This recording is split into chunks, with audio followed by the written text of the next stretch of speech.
नमस्कार दोस्तों। मैं एक शराबी। मेरा नाम अनुज है। हाय अनुज मैं भाई। हाय मैं आत्म शांति ग्रुप वैशाली का मेंबर हूँ। मेरे पास एक स्पॉन्सर है और उनके अनुभव से मैं और ईश्वर की कृपा से अपने जीवन को एक दिन के हिसाब से बेहतर बनाने की कोशिश कर रहा हूँ। मैं नवजीवन ग्रुप और सभी भाई जो इस ग्रुप को चलाने में अपना योगदान दे रहे हैं, उनका बहुत आभार प्रकट करता हूँ। भाइयों, मैं कोई स्पीकर नहीं हूँ। मैं यहाँ सिर्फ अपने जो थोड़े बहुत अनुभव हैं उनको शेयर करने के लिए आपके बीच उपस्थित हुआ हूँ। इसलिए मेरी शेयरिंग में अगर मेरे मुंह से गलती से कोई गलत वाक्य निकल जाए तो अपना ही भाई समझकर मुझे क्षमा कीजिएगा। आज का मेरा विषय है प्रार्थना और ध्यान, प्रेयर एंड मेडिटेशन। मैं इस पर कैसे काम कर रहा हूँ और इसका मेरे जीवन पर क्या प्रभाव पड़ रहा है, इसके अनुभव आप लोगों के साथ शेयर करने से पहले मैं अपनी पिछली जिंदगी के बारे में कुछ बताना चाहूंगा, ताकि उन दोनों जिंदगियों में कुछ फर्क आप महसूस कर पाए। मेरा जन्म भी एक सामान्य परिवार में हुआ था। माताजी पिताजी काफी धार्मिक प्रवृत्ति के थे और घर में काफी स्पिरिचुअल माहौल था। तो शुरू से ही ईश्वर के प्रति एक आस्था और ये मन में धारणा थी कि ईश्वर ही करते हैं जो करते हैं, और मैं कुछ गलत करूंगा तो ईश्वर गुस्सा हो जाएंगे। बचपन से ये धारणा लेकर मैं बड़ा हुआ और यही धारणा मेरी चलती रही। लेकिन समय के साथ साथ ना, बाहरी जब दुनिया से मेरा संपर्क ज्यादा बढ़ा तो वो धारणा धीरे धीरे मेरी बदलने लगी। मेरे पिताजी हमेशा कहा करते थे कि ईश्वर जो है ना, मनुष्य के अंदर ही विराजमान है अंतरात्मा के रूप में, और जब भी मन से आवाज निकलती है कुछ काम करने से पहले कि नहीं गलत है सही है, तो वो ईश्वर की आवाज होती है। उसे सुना करो और फिर फैसला करना कि तुम्हें क्या करना है। तो मैं इस चीज को बहुत मानता था क्योंकि पिताजी ने कहा, पिताजी की बात में कभी टालता नहीं था। लेकिन कुछ समय बाद बाहरी दुनिया से संपर्क में आने के बाद धीरे धीरे ये फीलिंग जो थी, ये जो आवाज थी, वो दबनी शुरू हो गई। और मैं ईश्वर से ना, एक तरह का मेरा संपर्क जो था ना, वो एक दिखावे का रह गया। परिवार में पूजा चलती थी लेकिन मैं उसका पार्ट दिखावे के लिए बनता था। कोई एक संबंध जो ईश्वर के साथ होना चाहिए, वो मेरा संबंध कभी भी ईश्वर के साथ वैसा नहीं बना। और कुछ समय बाद ऐसी बाहरी दुनिया के संपर्क, कुछ लोगों का गलत मुझ पर प्रभाव, और मेरे मन में ना ऐसी धारणा बन गई कि आज जो भी घर की परिस्थिति है ना, वो सब ईश्वर की वजह से है। अगर ईश्वर चाहता तो हम बहुत अच्छी जिंदगी जी रहे होते। पिताजी को इतनी मेहनत नहीं करनी पड़ती, माताजी को छोटे मोटे काम नहीं करने पड़ते। ईश्वर ने क्या किया? माताजी पिताजी हर समय ईश्वर की पूजा करते हैं। ईश्वर हमारे लोगों की जिंदगी में क्या काम कर रहे हैं? क्या ईश्वर हमारे बारे में कुछ नहीं सोचते? क्या हम लोगों ने ऐसा कौन सा पाप किया है? और धीरे धीरे ईश्वर से मेरा कटाव होता चला। और परिवार की कुछ ऐसी बातें, कुछ दोस्तों का प्रभाव, कुछ बाहरी दुनिया का चमत्कार ऐसा मेरे पर हुआ कि घर वालों से भी मेरी रिजेंटमेंट। तो घर वाले अपने स्टैंड पर कायम थे कि ईश्वर है जो है, और मैं ईश्वर के प्रति मेरा व्यवहार दूसरा। तो वो रिजेंटमेंट, वो गुस्सा, वो धीरे धीरे जो पनप रहा था वो बढ़ता चला। और एक वक्त ऐसा आया कि ईश्वर से मेरी बातचीत बिल्कुल बंद हो गई। बिल्कुल जैसे बचपन में कहा जाता था ना कि तेरी मेरी कट्टी, आज के बाद मैं बात नहीं करूंगा, तुम भी मुझसे बात मत करना। उस तरह का मेरा हो गया था हिसाब किताब ईश्वर के साथ। समय बढ़ता चला गया, मेरी शादी हुई, उसके बाद भी मेरे व्यवहार में कोई चेंज नहीं। और वो रिजेंटमेंट, गुस्सा, ईर्ष्या, जलन, सब कुछ लेके मैं सालों तक उस चीज को अपने अंदर पालता रहा। घर में पूजा हो रही है, मैं उसमें नहीं बैठूंगा। घर में पूजा का स्थान है, मैं उसकी तरफ देखूंगा नहीं। जो करना है मैं खुद करूंगा। अपनी स्थिति में खुद सुधारूंगा। मैं अपने भाग्य का निर्माता खुद बनूंगा। बचपन में इतनी कठिनाइयां देखी थी कि अब मैंने खुद के फैसला कर लिया कि मैं जो करूंगा खुद करूंगा। ईश्वर ने कुछ नहीं करना। ईश्वर ने करना होता तो बहुत पहले कर चुके हो। और वहां से जो मेरा एक आत्म केंद्रित स्वभाव निकल कर बढ़ना शुरू हुआ, और मैंने भगवान को, ईश्वर को एक तरह से किनारे कर दिया। वो मेरा ईगो, एजिंग गॉड आउट, भगवान को मैंने बिल्कुल किनारे कर दिया कि मैं ही मेरी दुनिया का निर्माता, मैं ही मेरी दुनिया का ईश्वर बनूंगा। सेल्फ विल के मामले में मैं बहुत पक्का था। मैं ये कई बार अपनी जब भी शेयरिंग करता हूँ, ये बोलता हूँ कि मन में दृढ़ निश्चय कर लिया कि ये काम करना है, तो उसके लिए हर जी तोड़ कोशिश, और मैंने अपनी इस जी तोड़ कोशिश के दम पर या उसकी सफलता के बल पर मैंने हर वो चीज पाई है जो मैंने सोची। पैसा भी कमाया, अच्छी नौकरी भी करी, खूब धन भी इकट्ठा किया, परिवार भी अच्छा, सब कुछ बढ़िया जिंदगी चल रही। और मैं ये सोच रहा हूँ कि सब कुछ मैं ही कर रहा हूँ। मैं जो सब कुछ मेरी जिंदगी के आसपास हो रहा है, सब मैं कर रहा हूँ, और मैं एक तरह से सबको कंट्रोल करने लग गया कि मेरे हिसाब से चले तो ठीक, अदरवाइज मेरे मन में दूसरे के प्रति resentment। लेकिन ये जीवन जो था, उस जीवन में फिर शराब आई। शराब आने के बाद मुझे लगा कि जैसे मेरी जिंदगी कंप्लीट हो गई। वो मेरा जो एक अंतर्मुखी स्वभाव था, वो और बाहर निकल कर आया। अब मैं खुलकर दूसरों पर राज करने की मेरी प्रवृत्ति जाग उठी, और धीरे धीरे मैंने इतना कंट्रोल करना शुरू कर दिया अपने परिवार को, दूसरों को, कि एक तरह से ना उन्होंने एक अनचाहा जो है ना, एक मेरे प्रति गुस्सा पालना शुरू कर दिया। बोलते नहीं थे, लेकिन उनके व्यवहार से झलकता था कि बहुत नाराज है मुझसे। और शराब ने इस तरह मेरी जिंदगी पर असर करना शुरू करा कि एक वक्त ऐसा आया कि मुझे हर वक्त शराब की जरूरत पड़ने लगी, क्योंकि मुझे लगता था कि मैं शराब नहीं पीऊंगा तो मेरे अंदर कुछ कमी महसूस होगी, मैं वो पावरफुल इंसान नहीं बन पाऊंगा।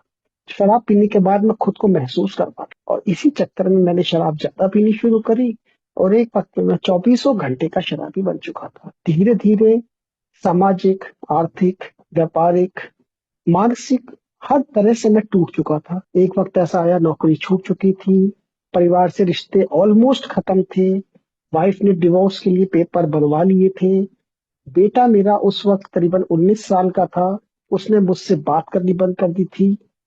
उसने मेरे कॉलर पकड़ के मुझे एक दिन ये बोलना शुरू कर दिया था कि मेरी माँ से इस तरह गुस्से में शराब पी के बात मत किया करो, मैं कुछ कर दूंगा। लेकिन तभी मेरा अहम कम नहीं हो रहा था, और मुझे मजबूरन मेरी वाइफ ने बड़ी हिम्मत करके मुझे इलाज के लिए भेजा। लेकिन वो शराब की क्रेविंग, शराब का वो ऑब्सेशन इस भयंकर किस्म का था मेरे दिमाग में कि इलाज से वापस आते ही मैंने दोबारा शराब पी। मैं 3 बार इलाज के लिए गया हूँ दोस्तों, क्योंकि शराब मेरे दिमाग से निकल ही नहीं रही थी। मुझे कुछ उपाय अपने, मैं किसी भी उपाय को अपने ऊपर काम करने ही नहीं दे रहा था। जब दूसरी बार मैं इलाज के लिए गया, तब भी वापस आके मैंने शराब पी। मुझे लगता था कि शराब नहीं पीऊंगा तो जिंदा कैसे रहूंगा, कि शराब मेरी जिंदगी है। वो रंगीन सपने, वो सतरंगी आसमान, ये दुनिया सुंदर तभी दिखती है जब मैं शराब पीता हूँ। लेकिन ईश्वर, मुझे आज महसूस होता है कि शुरू से ही जब मेरी जिंदगी में अपना कार्य उसी तरीके से कर रहे थे जिस तरह उनको करना था। और दूसरी बार जब मैंने शराब पी, और इस भयंकर किस्म से पी कि मेरी मानसिक अवस्था इस स्तर पर पहुंच चुकी थी कि मैं शराब के नशे में चूर, बिल्कुल मानसिक पतन की स्थिति में, पागलों जैसी स्थिति में पत्थर लेके लोगों के पीछे भाग रहा था उनको मारने के लिए। लेकिन साथ ही साथ दिल से ना, मेरे एक अवचेतन मन से एक रोना आ रहा था, कहीं ना कहीं उस ईश्वर से एक आवाज निकल रही थी कि यार इतनी भी क्या लड़ाई, मैंने ऐसा क्या कर दिया, मैंने शराब सिर्फ मजे के लिए शुरू करी थी, तुमने मेरी क्या हालत कर दी है। अब तो बस करो, या तो ये शराब छुड़ाओ या मेरी जिंदगी खत्म करो, मैं इससे ज्यादा और नहीं झेल सकता। दोस्तों, फिर तीसरी बार जब मेरी आंख खुली तो मैं वापस उसी इलाज घर में मेरी आंख खुली। लेकिन इस बार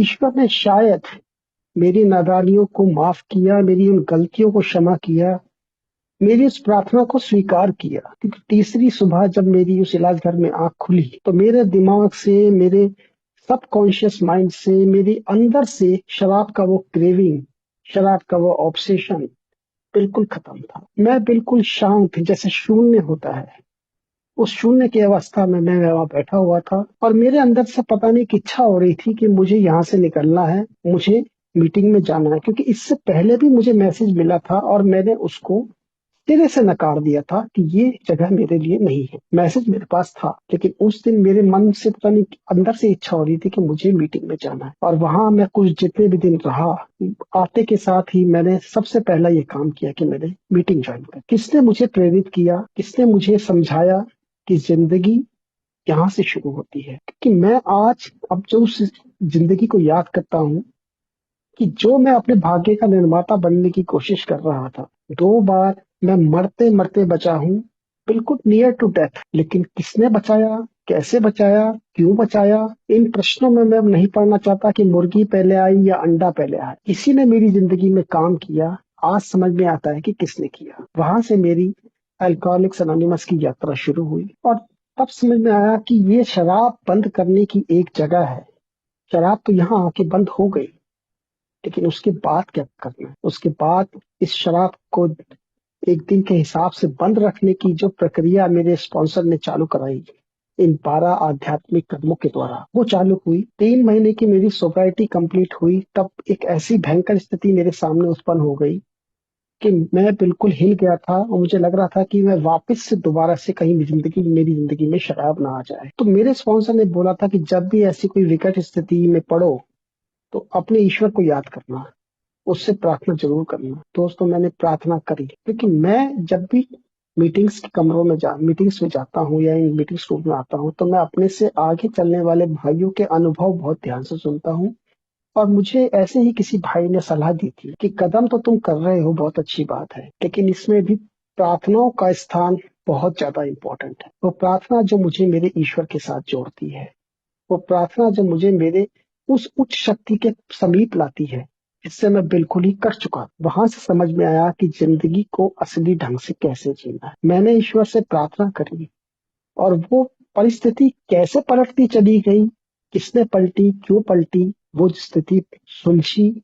और वहां से मेरी सोब्राइटी की जो यात्रा बदस्तूर चलती आ रही है, वो आज तक जारी है। लेकिन तब भी मेरे मन में ये विचार कभी कभी आता था कि शराब तो बंद है, मीटिंग्स में कर रहा हूँ, प्रार्थना भी सुबह उठ के मैं ईश्वर की करता हूँ कि मुझे आज सोबर रखना। लेकिन क्या वाकई में आज मीटिंग्स के कमरों में मेरा जाना, इन फेलोशिपिंग भी करना, मेंबरों से बात करना, सब कुछ मैं कर रहा हूँ, और एल्काथॉन और ये जितने कन्वेंशन भी है वो भी कर लेता हूँ, क्या ये इस बहाने कहीं मैं अपने ईश्वर से बेईमानी तो नहीं कर रहा? क्या मैं ईश्वर से वो प्रार्थना जो कर रहा हूँ, वो सिर्फ अपने मतलब के लिए तो नहीं कर रहा कि मुझे आज सोबर रखो, बाकी मेरा काम खत्म? क्या ईश्वर सुन तो रहा है मेरी बात, लेकिन क्या ये मेरे लिए काफी है? क्या इतना ही करके मैं अपनी सोब्राइटी को मेंटेन रख पाऊंगा? लेकिन दिक्कत ये आती है कि जब सब कुछ मेरे साथ सही चल रहा था, सब कुछ बढ़िया चल रहा था, मैं मजे कर रहा था, अपनी सोब्राइटी को एंजॉय कर रहा था, लेकिन जब दिक्कत आती है असल में, जब मैं कहीं अटकता हूँ, जब मैं कहीं फंसता हूँ और कोई रास्ता नहीं सूझता, तब मैं असली मन से ईश्वर को याद, वो प्रार्थना जो मैं सुबह करता हूँ ईश्वर से अपनी सोबराइटी के लिए, वो एक फॉर्मेलिटी की तरह बन जाती है मेरे लिए। लेकिन जब कहीं अटकता हूँ, तब असली मन से मेरे प्रार्थना निकलती है कि ईश्वर, मुझे कोई रास्ता सुझाओ। अरे घर बहुत दिन हो गए भाई, सोबराइटी में इतने दिन हो गए, सब कुछ कर रहा हूँ ठीक ठाक, तो क्या आज ईश्वर मेरे लिए इतना नहीं कर सकते? मैं प्रार्थना करूंगा, ईश्वर मेरे लिए एक पिता की तरह है। पिता क्या अपने बच्चे की बात नहीं मानेंगे? लेकिन मेरे मन में कितनी ईमानदारी है उस ईश्वर के प्रति, ये मैंने जानने की कोशिश बहुत समय बाद शुरू करी। मैं सिर्फ एक रेगुलर मीटिंग की तरह, एक रेगुलर प्रोग्राम की तरह इसको एंजॉय कर रहा, लेकिन ईश्वर, वो प्रार्थना जो असल में मेरे मन के अंदर से निकलनी चाहिए, जो मुझे ईश्वर से एक सचेत संपर्क बनाने के लिए जो प्रार्थना निकलनी चाहिए, वो प्रार्थना नहीं कर रहा, इसलिए अटकता था, परेशानियां आती थी। और उनके उपायों के लिए मैं या तो किसी मेंबर से बात कर लूंगा या अपने स्पॉन्सर से बात कर लूंगा, लेकिन उस उच्च शक्ति से जिसने मेरी जिंदगी बचाई, मुझे इन कमरों का रास्ता दिखाया, उस उच्च शक्ति के प्रति ईमानदारी दिखाने की मेरे अंदर हिम्मत नहीं। लेकिन कहते हैं ना, थर्ड स्टेप की प्रेयर मेरी और सेवंथ स्टेप की प्रेयर मैंने अपने स्पॉन्सर के कहने पर जिस दिन ईमानदारी से करनी शुरू करी, मैंने उस दिन माफी मांगी अपने ईश्वर से कि मैं नादान हूँ, लेकिन आप सब मेरी गलतियों को माफ करने वाले। आज मेरे जो भी अवगुण है, मेरा जो भी जीवन है, वो आपके हवाले है। आप मेरा जीवन जैसे चलाना चाहते हो चलाओ, लेकिन मेरे जीवन को देखने वाले भी आप हो। मेरे जीवन में अच्छा होगा, बुरा होगा, कैसा घटित होगा, वो सब आप देखने वाले। मैं आज खुद का ईश्वर नहीं बनना चाहता, क्योंकि जब हमारे जो एल्कोहलिक्स एनोनिमस का जो प्रियम्बल है, उसमें सबसे लास्ट में 3 प्रासंगिक विचार आते हैं, और सबसे लास्ट में आते हैं कि ईश्वर को मैं प्राप्त कर सकता हूँ सिर्फ प्रार्थना और ध्यान के द्वारा। लेकिन ईश्वर को आज मैं स्वीकार कर रहा हूँ, ईश्वर की महिमा को मैं मानता भी हूँ, लेकिन कितनी प्रार्थनाएं मेरी ऐसी हैं जो मैं सच्चे मन से आज कर पा रहा हूं ईश्वर की इच्छा को जानने के लिए। ईश्वर मुझसे क्या चाहते हैं? ईश्वर मुझसे सिर्फ इतना चाहते हैं कि आज मैं एक दिन के हिसाब से सोबर रहूं, मेरे मन में कोई लालच, स्वार्थ, कोई नेगेटिविटी ना आए, मैं अपना जीवन सही तरह चला पाऊं, मैं अपने परिवार का ख्याल रख पाऊं, मैं किसी दूसरे को हानि ना करूं। लेकिन मैं ऐसा शराबी हूं कि मेरा दिमाग शराबी है। मैं जहां काम करता हूं वहां आज भी मुझे लगता है कि जो मैं काम कर रहा हूं इसका सारा फायदा मैं उठाने की कोशिश करूं, मैं ऐसा काम करूं कि सारा फायदे का क्रेडिट मुझे ही मिल जाए। उस वक्त मैं ईश्वर को ना कई मौकों पर भूल जाता हूँ, सब कुछ पता होने के बावजूद कि मेरा ये जीवन ईश्वर के हवाले है, ईश्वर की इच्छा से ही चल रहा है। लेकिन कई मौकों पर फिर याद आती है अपनी गलती कि तू ये क्या कर रहा है अनुज, ये जीवन तेरा नहीं है, ये तेरी इच्छा तेरी नहीं है। जो होना है, जैसा होना है वो सब उसकी मर्जी से चलेगा। लेकिन फिर भी गलती करता हूँ, उसे स्वीकार करता हूँ। अब जैसे अभी रिसेंटली मैं याद आ रहा था मेरे को, अभी जैसे महाकुंभ चल रहा है। अब मैं हिंदू परिवार से संबंध रखता हूँ, तो हमारे कई जानने वाले महाकुंभ में गए। अब वहां वो दान पुण्य भी करेंगे, सत्संग भी सुनेंगे, सब कुछ करेंगे। पुण्य कमाने के लिए मेरे माता जी पिताजी भी इस तरह के स्थानों पर जाया करते थे। लेकिन वहां जाने के बाद भी मेरे मन में ईश्वर के प्रति क्या कभी वो आस्था थी? कभी नहीं थी। लेकिन आज वो फीलिंग टोटली चेंज, क्योंकि ईश्वर जो है ना, हमारे अल्कोहलिक्स एनोनिमस में केवल एक ही सिद्धांत है, प्रार्थना और ध्यान से ईश्वर को पाना, अपने अंदर के व्यक्तित्व को चेंज करना। वो मैं आज करने की कोशिश करता हूँ। तो मेरी सुबह उठते ही सबसे पहली प्रार्थना अपने ईश्वर से ये होती है कि आज के जीवन, आज जो आपने मुझे उठाया उसके लिए आपका मैं धन्यवाद करता हूँ। मेरे आज के जीवन को आप किस तरह निर्धारित करो कि मेरी सोच को आप ये इस तरह से निर्धारित करो कि आज का जीवन मेरा किस तरह जाएगा। मेरा जो भी कार्य हो, जैसा भी मुझे करना है, जहां भी करूंगा, जैसा भी करूंगा, उसमें मैं किसी के प्रति स्वार्थी ना बनूं, किसी को नुकसान ना पहुंचाऊं, अपना काम ईमानदारी से करूं। और सबसे बड़ी प्राथमिकता कि मेरे मन में ऐसा कोई विचार ना आए, ऐसी कोई रिजेंटमेंट, कोई ईर्ष्या, कोई जलन ना आए जिससे मैं अपने व्यक्तित्व को हानि पहुंचाकर वापस अपनी सोबराइटी को खतरा बना सकूं। ये प्रार्थना जब मैं अपने ईश्वर से करता हूँ तो मैं एक तरह से अपने ईश्वर से ना एक बच्चे की तरह बात करता हूँ कि वो मेरा पिता है, मैं उसका बच्चा, वो मेरा एम्प्लॉयर है, मैं उसका सर्वेंट हूँ। जो वो मुझे आदेश देगा मुझे मानना है, बिना कोई नानुकुर की। प्रार्थना करना मेरा हक है, लेकिन वो ईश्वर, वो मेरी प्रार्थना में कितनी ईमानदारी है, क्या वो स्वार्थ से भरी हुई तो नहीं है, क्या वो मतलब से भरी हुई तो नहीं है, क्या मैं सिर्फ अपने फायदे के लिए प्रार्थना कर रहा हूँ?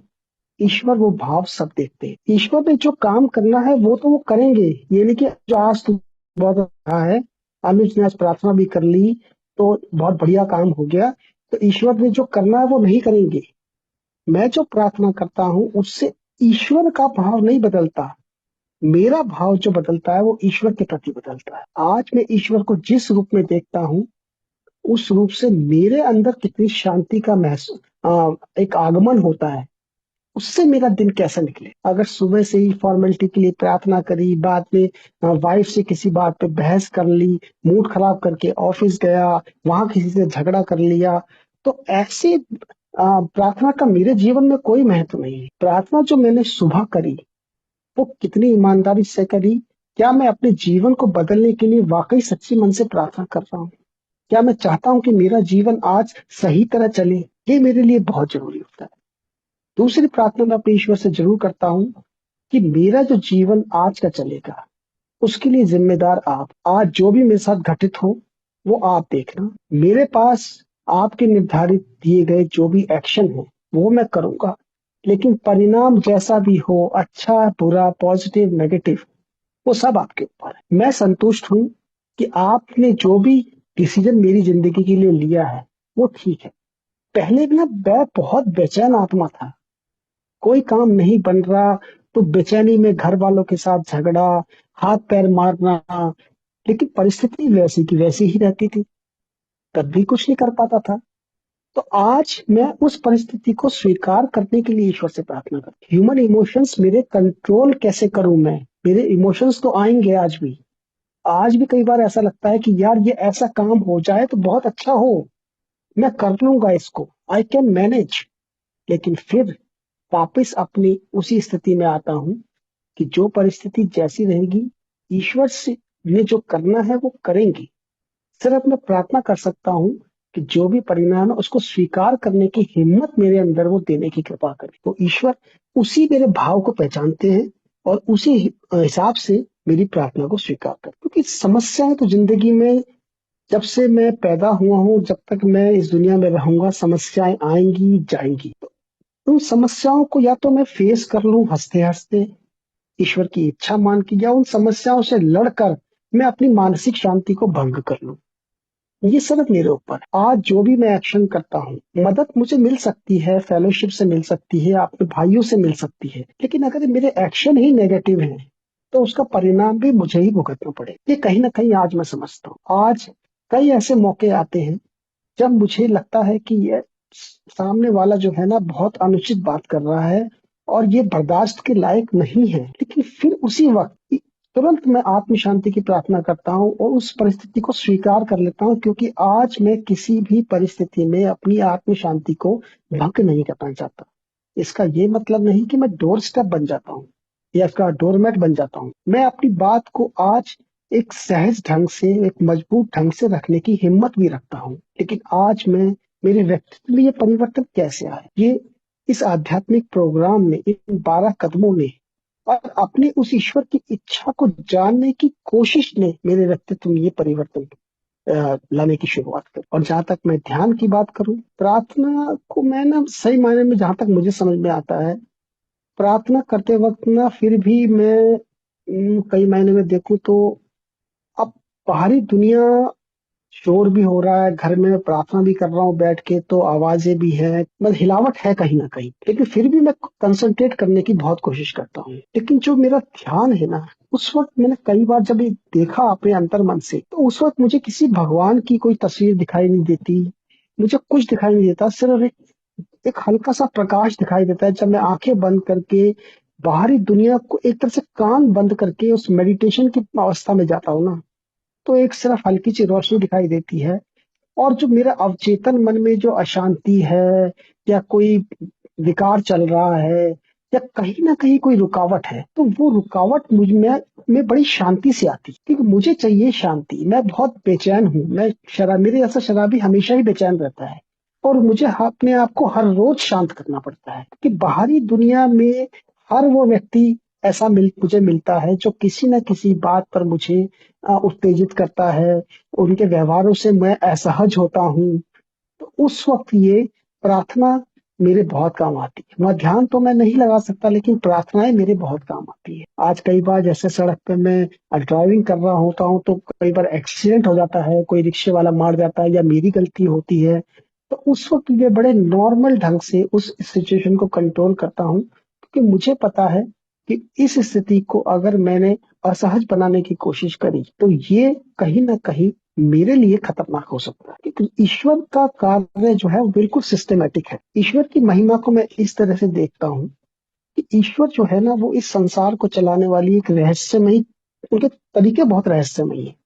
अब वो तरीके क्या है ये मैं जानने की कोशिश कभी नहीं करता। ईश्वर का अपना कैलेंडर है, अपनी डायरी है, उसमें सब कुछ लिखा हुआ है। वो मुझसे कभी शेयर करेंगे नहीं कि अनुज तेरे लिए मैंने आज ये लिखा हुआ है, कल तेरे साथ ऐसा होगा, परसों ऐसा होगा। ये मुझे पता लग जाए आज, तो ईश्वर के प्रति जो आस्था है ना मेरे मन में, वो शायद नहीं रहेगी।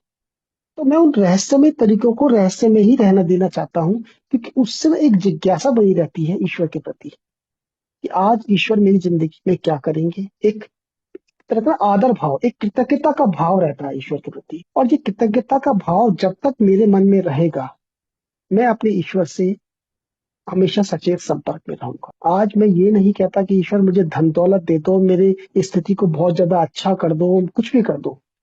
आज मेरी प्रार्थना सिर्फ इतनी होती है कि मेरी जिंदगी एक सही ढंग से, एक शांत ढंग से चलती रहे, और आज मेरे हाथों से कोई ऐसा काम हो जाए जो मेरी ये जिंदगी जो बहुत पहले खत्म हो जानी चाहिए थी, जो बहुत ही बेकार जिंदगी थी, जो बहुत ही घिसटती हुई जिंदगी थी, वो आज कुछ कुछ किसी के लिए मैं उपयोगी बन सकूं। क्योंकि जिंदगी आज एल्कोहलिक्स एनोनिमस कमरे में आने के बाद एक चीज समझ में आती है कि ये आध्यात्मिक प्रोग्राम सिर्फ ये नहीं कि मुझे शराब मेरी बंद कर प्रोग्राम है, ये मुझे सिखाता है कि जिंदगी को किस तरह से मुझे जीना है, जिंदगी को किस तरह से बेहतर बनाना है, अपने से खुद की पहचान कैसे करनी है, जिंदगी को जिंदगी की शर्तों पे कैसे जीना है। वो शर्तें कौन सी हैं?